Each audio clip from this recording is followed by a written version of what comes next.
प्यारे बच्चों, final revision में आज का चैप्टर है I have a dream. I have a dream के सारे इंपॉर्टेंट क्वेश्चंस को लेकर मैं आ गया हूं और इन सारे क्वेश्चंस को बनाने के बाद आपके एग्जाम में एक भी क्वेश्चंस इस चैप्टर से नहीं छूटने वाला है। Now let's get started. First question है यहाँ पे, Martin Luther King junior became a dash activist, यानी Martin Luther King junior dash activist बने थे। तो यहां हो जाएगा सिविल राइट्स एक्टिविस्ट, यानी नागरिक अधिकार कार्यकर्ता बने थे। याद रखिएगा, सिविल राइट्स एक्टिविस्ट बने थे Martin Luther King junior. Next है, King junior was a dash minister, तो बैप्टिस्ट मिनिस्टर थे। कौन से मिनिस्टर थे? बैप्टिस्ट मिनिस्टर थे। और याद रखिएगा, नानू काका जिस मिनिस्टर से मिले थे उनका नाम था वेलफेयर मिनिस्टर, और यहाँ पे किंग जूनियर साहब वो बैप्टिस्ट मिनिस्टर हैं। तो दोनों बात ध्यान में रखिएगा। Who became the youngest person to receive the Nobel prize, यानी नोबेल प्राइज लेने वाले सबसे युवा व्यक्ति बने थे। कौन बने थे? मार्टिन लूथर किंग जूनियर बने थे। मार्टिन लूथर किंग जूनियर को नोबेल अवार्ड मिला था सबसे कम उम्र में। और याद रखिएगा, ये बात भी ईस्वी भी आपके एग्जाम में पूछता है। तो 1964 ईस्वी में मार्टिन लूथर किंग जूनियर को मिला था। 1964 मैं यहाँ पे लिख देता हूँ, 1964 ईस्वी में इनको मिला था। और इसके अलावा देखिए, परलेसबर्ग को मिला था नोबेल अवार्ड, इनको मिला था 1938 में, ये भी आपको ध्यान में रखना है। टीएस इलियट को भी नोबेल अवार्ड मिला था। कब मिला था? तो इनको मिला था 1948 ईस्वी में। और 1948 ईस्वी में एक पुलित्जर अवार्ड मिला था डब्ल्यू.एच. ऑर्डन को। ये बात भी आपको ध्यान में रखना पड़ेगा, डब्ल्यू.एच. ऑर्डन को पुलित्जर अवार्ड मिला था 1948 ईस्वी में। किस चीज के लिए? तो एज ऑफ एंजाइटी के लिए मिला था। उन्होंने एक बुक लिखा था एज ऑफ एंजाइटी, उसी के लिए उनको मिला था। और एक बच गया यहाँ पे बर्ट्रैंड रसेल, इन्हें भी मिला था नोबेल अवार्ड। और बर्ट्रैंड रसेल को कब मिला था? 1950 में मिला था। तो ये सारे मैंने लिख दिया है यहाँ पे, आप इसको ध्यान में रखिएगा, ये आपके एग्जाम के लिए मोस्ट इंपोर्टेंट है। Next question, King junior was assassinated in dash, यानी किंग जूनियर की हत्या कर दी गई डैश में। तो इस जगह का नाम आप याद रखिएगा, मेम्फिस टेनेसी। मेम्फिस टेनेसी नामक एक जगह है जहां पे मार्टिन लूथर किंग जूनियर की हत्या कर दी गई थी और 1968 ईस्वी में की गई थी। इस बात को भी आपको ध्यान रखना पड़ेगा, कितने ईस्वी में हत्या हुई थी इनकी? तो 1968 ईस्वी में। मैं यहाँ लिख दिया हूं 1968 ईस्वी में, मेम्फिस टेनेसी, याद रखिएगा। और डेट भी याद रखिएगा, 4 अप्रैल 1968 ईस्वी को मेम्फिस टेनेसी नामक जगह पे मार्टिन लूथर किंग जूनियर का मर्डर कर दिया गया था, एसिसिनेटेड कर दिया गया था। नेक्स्ट क्वेश्चन है, फिर देखिएगा, the speech I have a dream was delivered on the step of dash, यानी कि आई हैव ए ड्रीम, ये जो स्पीच है ये कहां पे दिया गया था? I have a dream speech Martin Luther King junior ने दिया था। ये किस जगह पे दिया गया था? किस मेमोरियल पे दिया गया था? तो लिंकन मेमोरियल पे दिया गया था। Lincoln memorial, Abraham Lincoln memorial पे दिया गया था। Next question, the speech I have a dream was delivered on dash, यानी ये भाषण आई हैव ए ड्रीम कब दिया गया था? कितने ईस्वी में? तो 28 अगस्त 1963 ईस्वी को दिया गया था। ईस्वी भी आपको याद रखना पड़ेगा और जगह का नाम भी ध्यान में रखिएगा, लिंकन मेमोरियल पे दिया गया था। 28 अगस्त 1963 ईस्वी को मार्टिन लूथर किंग जूनियर भाषण दिए थे। Martin Luther King junior was a dash, बताइए क्या थे? तो अमेरिकन थे। और अमेरिकन क्या थे? तो अमेरिकन निग्रो थे, काले थे। नेक्स्ट क्वेश्चन है, who refused to believe that the bank of justice is bankrupt. Bankrupt एक वर्ड है यहाँ पे, बैंकरप्ट का मतलब होता है कंगाल। और हु रिफ्यूज्ड, कौन मानने से इनकार करते हैं, who refused to believe that the bank of justice, की न्याय का बैंक कंगाल हो गया है। कौन ये बात कह रहे हैं, तो मार्टिन लूथर किंग जूनियर ही कह रहे हैं। Which state is a desert state? desert का मतलब होता है सुखाड़ वाला, एकदम सूखा हुआ स्टेट। तो कौन सा स्टेट, किस स्टेट की चर्चा करते हैं, तो जो स्टेट की चर्चा करते हैं उस स्टेट का नाम है मिसिसिपी। मिसिसिपी बिल्कुल ही डिजर्ट स्टेट है। Next, Martin Luther King junior had dash children, कितने चिल्ड्रन है, 4 चिल्ड्रन है। मार्टिन लूथर किंग जूनियर के पास 4 चिल्ड्रन है, मिसिसिपी, अलबामा, जॉर्जिया, लुसियाना, ये 4 चिल्ड्रन है, Mississippi, Alabama, Georgia, Louisiana.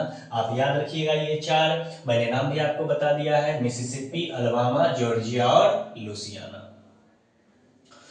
Next देखिए, नेक्स्ट है King Junior wanted to turn Mississippi into dash, यानी कि Martin Luther King Junior Mississippi को डैश में बदलना चाहते हैं। तो यहाँ याद रखिएगा ओसिस, ओसिस का हिंदी होता है मरुधान। चूंकि मिसिसिपी बहुत ही सुखाड़ वाला जगह था, डिजर्ट था, मरुस्थल टाइप का था, तो वो चाहते हैं वो हरा भरा हो जाए।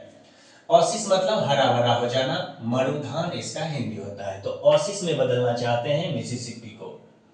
King junior dislike dash discrimination, dash discrimination, dash भेदभाव को डिसलाइक करते हैं। तो रेशियल ये याद रखिएगा, रेशियल डिस्क्रिमिनेशन, रेशियल का मतलब होता है नस्लीय। चूंकि अमेरिका में काले और गोरे का बहुत ज्यादा भेदभाव था और Martin Luther King junior Negro थे, यानी अमेरिका के काले थे, तो इसलिए वे डिसलाइक करते थे रेशियल डिस्क्रिमिनेशन को। वे चाहते थे कि वहां के लोगों को कलर के आधार पे नहीं पहचाना जाए, वहां के लोगों को कलर के आधार पे जज ना किया जाए, बल्कि कैरेक्टर के आधार पे जज किया जाए, कैरेक्टर के आधार पे। Next question, Martin Luther wanted his son to be judged by their dash, देखिए वो क्वेश्चन भी आ गया, मैंने जो बोला, वो चाहते हैं कि कैरेक्टर के आधार पे जज हो, ना कि कलर के आधार पे। तो आप देख पा रहे होंगे कि ये सारे क्वेश्चंस कितने इंपॉर्टेंट क्वेश्चंस है। जब आप एग्जाम में बैठिएगा तो यहीं से टोटल क्वेश्चंस आने वाले हैं, तो आप बिल्कुल ही आराम से सारे क्वेश्चन का स्टडी कीजिए। नेक्स्ट है the condition of dash was appalling, appalling का मतलब होता है दयनीय यानी मिजरेबल। तो किसकी स्थिति अपोलिंग था, मिजरेबल था, बताइए, निग्रो का स्थिति अमेरिका में बहुत ही दयनीय था। Who advocate non violent struggle, कौन नॉन वायलेंट स्ट्रगल को एडवोकेट करते थे। नॉन वायलेंट का मतलब होता है अहिंसक, जिसमें मारपीट ना हो, हथियार का कोई काम ना हो, बिल्कुल ही अहिंसक टाइप का। तो याद रखिएगा, यहां पे हो जाएगा आपका करेक्ट आंसर किंग जूनियर अहिंसक स्ट्रगल किए थे। America has given the negro a dash check, America ने निग्रो को कौन सा चेक दिया था, डैश चेक दिया था, तो बैड चेक दिया था, bad check. Dash is sweltering with the heat of injustice, dash is sweltering with the heat of injustice and operation, operation का मतलब होता है जुल्म और इनजस्टिस मतलब अन्याय होता है, और स्वेल्टिंग का मतलब हो जाएगा यहाँ पे झुलसना, यानी कि जुल्म और अन्याय के हीट से, के गर्मी से डैश झुलस रहा था, तो मिसिसिपी झुलस रहा था, मिसिसिपी। यहाँ भी क्वेश्चन मिसिसिपी से है। देखिए मिसिसिपी को मार्टिन लूथर किंग जूनियर क्या बनाना चाहते हैं, ओसिस बनाना चाहते हैं, मरुधान बनाना चाहते हैं। और एक क्वेश्चन यहाँ भी है मिसिसिपी से, लिखा है which state is a desert state, कौन सा स्टेट डिजर्ट था, तो मिसिसिपी डिजर्ट स्टेट था। तो मिसिसिपी इंपॉर्टेंट हो जाता है आपके लिए, ध्यान रखिएगा यहाँ से सारे questions. We make the pledge that we shall dash always, अब यहाँ पे कहा गया है कि वे प्लेज लेते हैं, शपथ लेते हैं, निग्रो लोग शपथ लेते हैं कि हम डैश करेंगे। तो यहाँ देखिए निग्रो लोग शपथ लेते हैं कि मार्च अहेड, मार्च अहेड का मतलब होता है कदम से कदम मिलाकर आगे बढ़ना, बिल्कुल एक साथ आगे बढ़ना, आगे पीछे नहीं होना। मार्च अहेड याद रखिएगा इस क्वेश्चन का answer. The Negro still finds himself in exile, exile का मतलब हो जाता है निकाला हुआ, यानी निग्रो लोग स्टिल अभी भी निकाला हुआ महसूस करते हैं डैश इन कनाडा में, नहीं, नेपाल में बिल्कुल नहीं, चाइना ये भी नहीं होगा, तो राइट आंसर इसका होगा इन हिज ऑन लैंड, यानी अपने ही देश में, अपने ही लैंड में क्या महसूस कर रहे हैं वो, तो एग्जाइल महसूस कर रहे हैं। एग्जाइल मतलब निकाला हुआ होता है। अब याद रखिएगा यहाँ पे ऑप्शन चेंज भी कर सकता है आपके एग्जाम में। यहाँ पे दिया हुआ है his on land, his on land की जगह पे अमेरिका भी दे सकता है, क्योंकि निग्रो का विदेश अमेरिका ही था, तो इस बात को भी आपको ध्यान में रखना पड़ेगा। नेक्स्ट क्वेश्चन है who will not be judged, who will not be satisfied until justice roll down like water। कौन संतुष्ट नहीं होगा, सेटिस्फाइड, कौन सेटिस्फाइड नहीं होगा जब तक कि जस्टिस पानी के तरह, वाटर के तरह फैल ना जाए। तो कौन बताइए, निग्रो हो जाएगा यहाँ पे, निग्रो यानी अमेरिका के काले लोग, वो सेटिस्फाइड नहीं होंगे जब तक कि उनको न्याय ना मिल जाए। 19 dash is not an end but a beginning। अब देखिए मार्टिन लूथर किंग जूनियर जब लिंकन मेमोरियल पे भाषण दे रहे थे उस समय उन्होंने कहा था कि 1963 इज नॉट एंड, अभी समाप्त नहीं हुआ है, बट ए बिगिनिंग, बल्कि ये क्या है, अभी शुरुआत है ये आंदोलन का। तो 1963 हो जाएगा आपका ये करेक्ट आंसर। 1963 यानी 1963 ईस्वी में उन्होंने भाषण दिया था, ये बात भी आपको ध्यान में रखना पड़ेगा।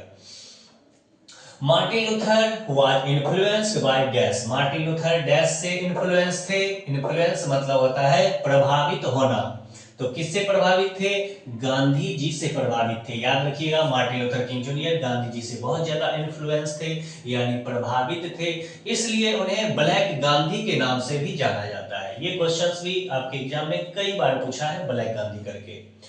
नेक्स्ट क्वेश्चन है King Junior is known as dash Gandhi. देखिए यहाँ पे दिया हुआ भी है, तो किंग जूनियर डैश गांधी के रूप में जाने जाते हैं, तो ब्लैक गांधी के रूप में जाने जाते हैं। Martin Luther King junior lived for dash year, Martin Luther King junior dash year जिंदा रहे, कितने साल जिंदा रहे, तो 39 साल जिंदा रहे। मार्टिन लूथर किंग जूनियर 39 वर्ष जिंदा रहे। 1929 ईस्वी में इनका जन्म हुआ था और 1968 ईस्वी में इनको मार दिया गया था, तो आप निकाल लीजिएगा कितने साल ये जिंदा रहे।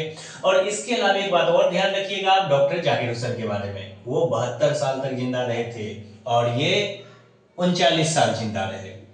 और 1964 ईस्वी में इनको नोबेल अवार्ड मिला था, इस बात को भी नहीं भूलिएगा। देखिए 1929 ईस्वी में इनका जन्म हुआ था, 1964 ईस्वी में नोबेल अवार्ड मिला था, 1968 ईस्वी में इनको मार दिया गया और 1963 ईस्वी में ये भाषण दिए थे। तो मैंने सारा ईस्वी वाला बात बोल दिया है, आप अच्छे से ध्यान में रखिएगा। King junior loves the white dash, king junior dash यहाँ पे बोला जा रहा है व्हाइट डैश से प्रेम करते थे, तो व्हाइट अमेरिकन से। देखिए कैसे हैं Martin Luther King junior, white American ने बहुत जुल्म किया था, सभी लोग वहां पे फिर भी प्रेम करते थे उनसे, बहुत अच्छे गांधी जी के रास्ते पे चलने वाले थे ये भी। Martin Luther is convinced that, Martin Luther convinced है, क्या कन्विंस्ड है, तो ऑप्शन में है द स्ट्रगल मस्ट कंटिन्यू, कि उनका जो स्ट्रगल है ना ये जारी रहेगा, स्ट्रगल रुकने वाला नहीं है जब तक कि उन्हें आजादी ना मिल जाए। तो मेरे प्यारे बच्चों ये सारे इंपॉर्टेंट क्वेश्चंस मैं लेके आया हूं आपके पास, और देखिएगा जब आप एग्जाम में बैठिएगा तो यही सारे क्वेश्चंस वहां पे आपको मिलेंगे और कितने आसानी से आप बना दीजिएगा। तो डियर स्टूडेंट्स अब मैं चलता हूं, फिर नेक्स्ट डे मैं नेक्स्ट टॉपिक लेकर आऊंगा, नेक्स्ट चैप्टर लेकर आऊंगा। जय हिंद।